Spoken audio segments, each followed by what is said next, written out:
Okay, let's dive right into this fascinating explainer of the Garuda Purana. If you've ever found yourself wondering exactly what happens after we draw our final breath, well, this ancient Hindu text offers an incredibly detailed, chronological roadmap of the soul's perilous journey after death. We're going to treat this text exactly like what it is, a dark, cosmic travel guide.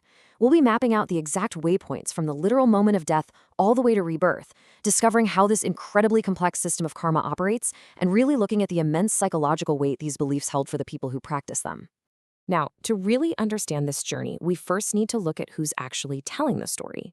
The entire source text is framed as this epic, cosmic dialogue between the supreme deity Vishnu and his devoted mount Garuda, the king of birds. Basically, Garuda asks Vishnu to explain the path of misery in the afterlife. But before we get into all the grim details, there's a core philosophy you absolutely have to keep in mind here. Unlike a lot of Western concepts of, say, eternal damnation, the Garuda Purana frames the afterlife as a reformatory way station, right? It's not an eternal punishment. It's more like a temporary furnace designed to burn away bad karma and educate the soul for its next life.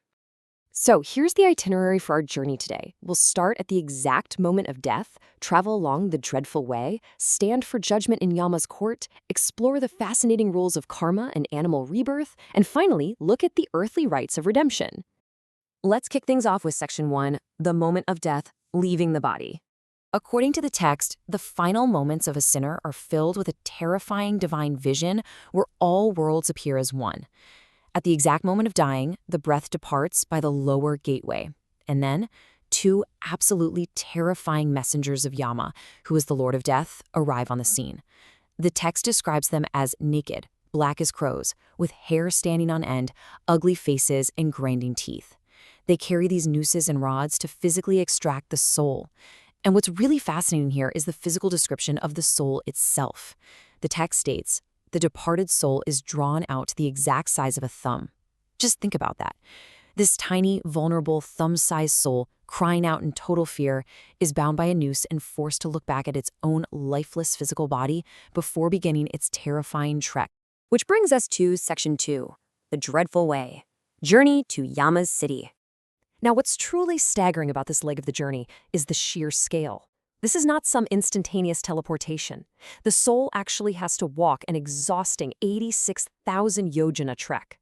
To put that into perspective, a yojana is about 8 to 9 miles, making this an agonizing journey of hundreds of thousands of miles, taking exactly 1 full year to complete. And the landscape? It's torturous. There is zero shade, no water, and 12 suns are blazing all at once. The soul walks across burning sand made of smelted copper, through hidden wells, and forests where the leaves are literally as sharp as swords. At the 18-day mark, the soul reaches Somya, which is the first of 16 way station cities. At 6 months, it hits the terrifying midpoint, the city of Chitrabhavana.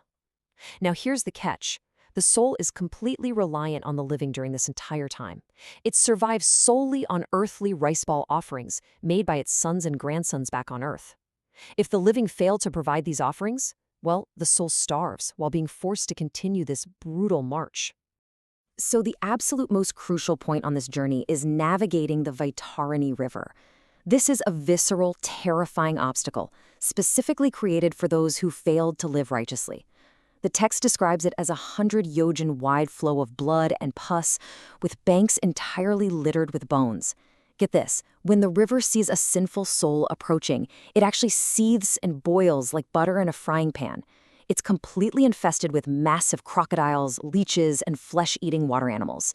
Now, those who made virtuous gifts on earth, specifically the gift of a cow, they're actually provided a boat to cross. But the sinners, they are cast directly into the boiling blood, pierced by the beaks of huge, waiting vultures. All right, moving on to Section 3, Judgment in Yama's Court, the Cosmic Ledger. After somehow surviving this dreadful, year-long road, the soul is brought before Yama, the huge, terrifying ruler of the underworld, who sits on a buffalo holding a rod of punishment. But Yama doesn't work alone. He heavily relies on his chief accountant, a being named Chitragupta. And to ensure the ledger of a person's life is 100% infallible, Chitragupta consults the Sravanas. These guys are supernatural, cosmic spies, the sons of Brahma who wander the heavens, the earth, and the nether regions. They can hear and understand absolutely everything from a distance. And there are female spies too, the Saravanis, who accurately know everything done by women. They report every secret action, every single hidden sin, and every spoken word directly back to Chitragupta. It is essentially an ancient, infallible cosmic surveillance state. There is absolutely no way to hide your earthly deeds in this court.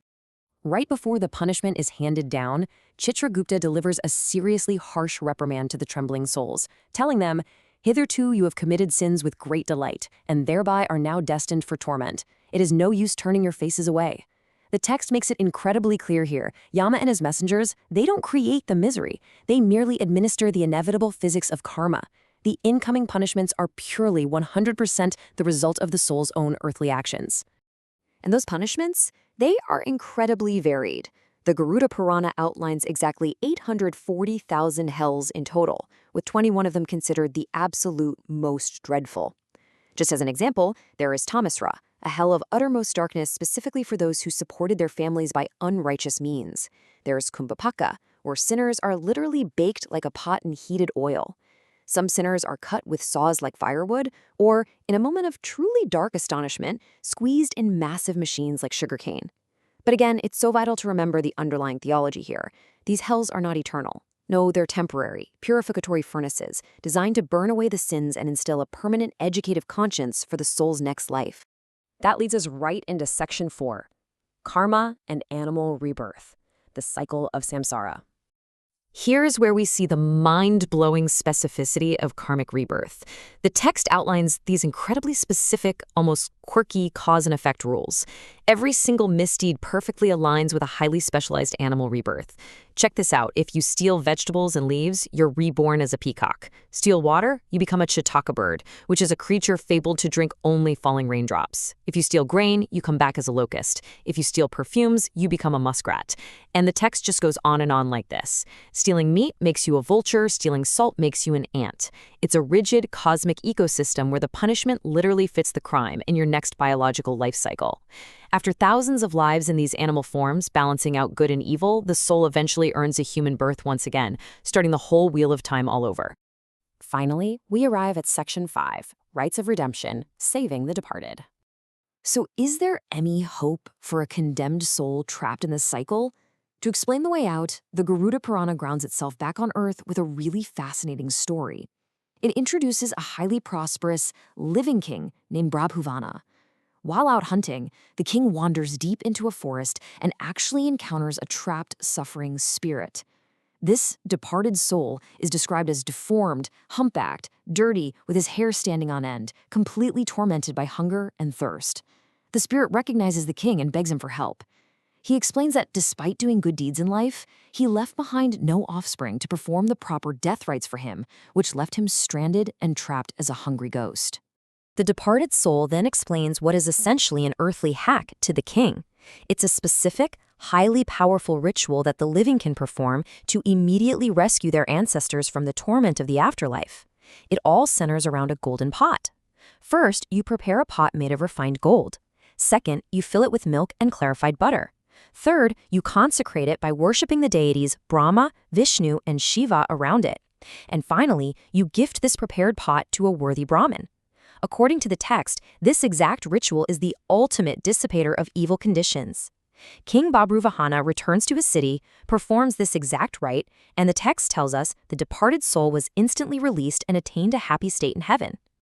As we wrap up this dark travel guide to the Hindu afterlife, we see a fascinating system where life, death, and rebirth are all tightly bound together by an unbreakable thread of cause and effect.